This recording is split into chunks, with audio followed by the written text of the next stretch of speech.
We are having some tofu chickpea curry. I have never used this before. I thought I'd try it. Picked it up last time we were at Trader Joe's and I only used actually half the pack, if that. And I also added for the sauce some aquafaba from kidney beans and a little of the low sodium soy sauce and some salt, and there's carrot, 3 kinds of pepper, a somewhat spicy small one, the kind of lime green color, a green bell pepper, a red bell pepper, or like a pimento.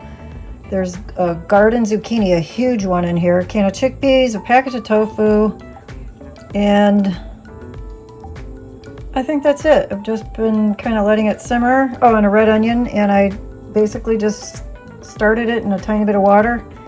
I did add a little bit of sesame oil, but you could either cook it, the vegetables first in some oil would be more traditional way of doing it, or if you want to be oil free, you can just avoid it altogether. Anyway, gonna try it. Look forward to seeing how it tastes.